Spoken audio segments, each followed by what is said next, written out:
Hi everyone, I am Angela and this is Video Tech Tuesdays where we talk about tech specs and gear. So today you can see we are in the woods, well more or less in the woods, and we're filming outside to talk about filming outside. Now, quick little caveat, we are live on Facebook, Instagram, and YouTube. So my Facebook and YouTube feed is coming from my webcam, which you can see tends to really be very purple. It's not like my favorite camera in the world, all right? It's just a webcam. So the video on Facebook and YouTube isn't going to look quite as crisp because it's adding a lot of purple to compensate for the green behind me. Now on Instagram, the video looks gorgeous because I'm filming with an iPhone, but I do not have a microphone connected to my phone because I forgot to bring my iPhone microphone extension thing. So your audio is not going to be quite as good on Instagram, and YouTube and Facebook's video is not going to be quite as good. So pick and choose your devils here, right? So as we are getting started, first and foremost, if you have any questions, like I said, I'm on Facebook, YouTube, and Instagram Live, so please comment and I will try to answer them and try to keep an eye on all of my streams. If you're watching this as a replay, just hit hashtag replay in your comment and I will know to answer the comments next week on our video then. So let's just jump right into it this week. As per usual, I'm just double checking all my feeds to make sure we're going live, and usually we are. And maybe we'll just let it go. Cool. Wonderful. So we're going to move this feed over here, and since we are out in the woods, my setup's a little bit different than usual. So I have kind of like, I went from, big giant dual screens to like one screen, so I'm kind of moving everything around. So what are we talking about today? As you can see, we are outside in the woods and we're talking about how to film outside. Filming outside has a lot of pros and a lot of cons. First and foremost, filming outside can be gorgeous. You don't have to dress a set. You don't have to be in front of like a blank wall crammed in a conference room somewhere, right? You are outside, you have the trees, you've got nature, you've got colors, especially right now it's fall. We've got beautiful weather and we've got the trees changing colors. So I think visually filming outside typically is gonna give you the much better shot visually.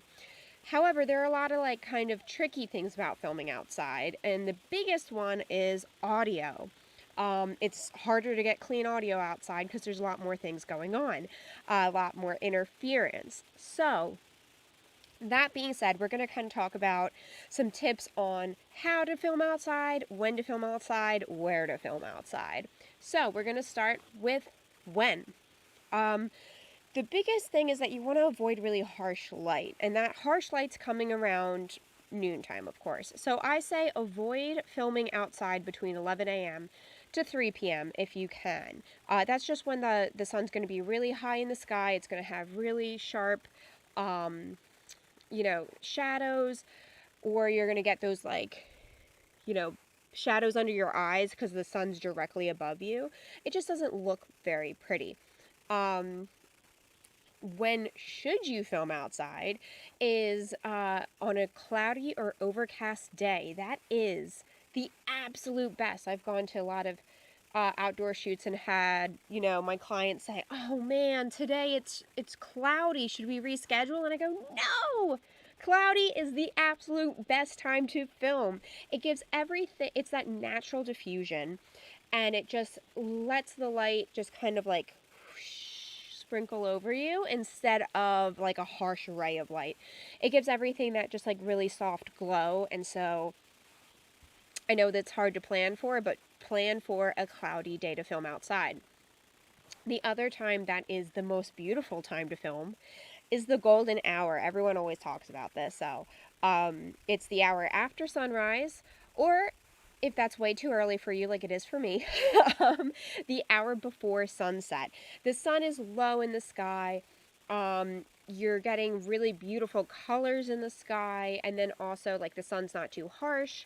It's just like really like soft and golden, and everything's beautiful during the golden hour. So that's, that's a great time to plan to film, but as the name implies, you have an hour, right? It's the hour before sunset, which means once you hit sunset, you have maybe 10, 15 minutes after that before you have no light at all.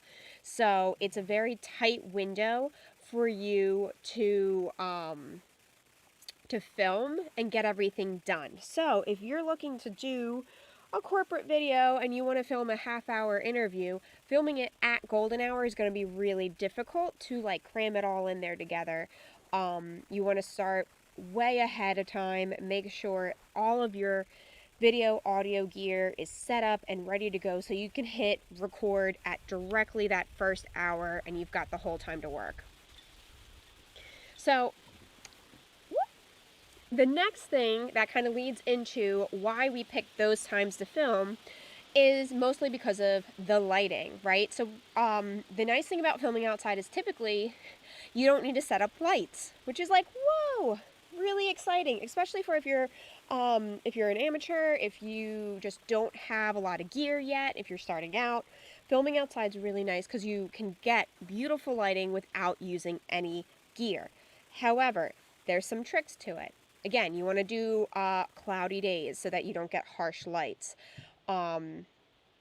Or what you can do is what I'm doing right now is we are in the trees. I'm filming in the shade because we are in that time of like sun's really high, really harsh lighting. Can't really change the time of my weekly live stream just because of the lights. So when that happens, film in the shade, film under a tree, film in the shade of a house, or if you can't get any shade because you're out in like a beautiful field somewhere, you're going to need diffusion. And it's those giant panels. I keep hitting the mic. I'm sorry, everyone. There's giant panels with, honestly, you can use shower curtains, like the opaque plastic shower curtains. Put that over a giant frame, hold it up over top of between the sun and your subject, and that's going to just diffuse the light, make it look a little bit softer. But of course, with that, you're going to need more people to help you out with the filming. So you're going to need a little bit more cast and crew. That's not something you can do by yourself as just like a one-man band. Also, another thing you might need is a reflector. So something like if the sun's really coming in hot on this side, you might get a lot of shadows on this side. And to counteract that, you put a reflector down here. Yes, trying to make sure everyone can see. You would put a reflector over here so that it bounces the light back up here. So little tricks like that. While even though we're not using an actual lighting setup, you still need a few accoutrements to get the lighting to look just right. While you're in the shade, try to avoid something that's really spotty where the light is going to be coming in through like spotty leaves, right? You can kind of see, depending on where I'm moving, that like right here I've got some really nice even lighting. I move back here, you kind of see right up here we got a little bit of the tree, the sun coming through the leaves. It's a little spotty when like the trees move, right? Something like that. So you want to try to avoid that as much as possible. You don't want something that, there's a big leaf shape, shadow here and then like really bright light here. So try to avoid anything that's too spotty. For your camera, you might want to get an ND filter. It's just a little dark filter that you screw on top of your lens, and that just darkens everything. It's wonderful because typically filming outside's a little bit too bright, but you might want to still keep your f-stop really low. You might want to still keep the aperture open so that you can get a really soft background. So that your picture's not overblown, but you can have that soft background and shallow depth of field. You're going to need to put the ND filter on it so everything's a little bit darker so you can still open up the aperture. We're talking about, you know, apertures and the focus and that kind of stuff. Go to my video about DSLR camera settings. It's a 2-part video live stream I did. That will explain how to get that soft depth of focus you're looking for, and how apertures and f-stops and all that good stuff works. If you haven't watched that, go back and watch that one. Typically, the last thing about lighting is that you want the light behind the camera. So it's facing the subject from behind the camera. That is going to be your standard, regular, run-of-the-mill video, all right? If you want something artsy and something that looks really cool, maybe it has like maybe you're doing, instead of an interview, you're doing more like a commercial or an ad, and you kind of want to invoke certain feelings and you want a really stylistic shoot, you can always backlight your subject by putting the sun behind your subject and then your subject in front of the camera. So, but what that does is it's harder to do. Sometimes you do need to have those fill lights, those bounces. It's going to take longer to set up your shot. It's something that looks gorgeous when you do it right. But if you're looking for a simple, quick outdoor setup, you know, and it's only 1 or 2 people filming, I highly recommend just going the traditional way of putting the sun, or whatever your light focus is, behind the camera so that your subjects are well lit and the background's not blown out.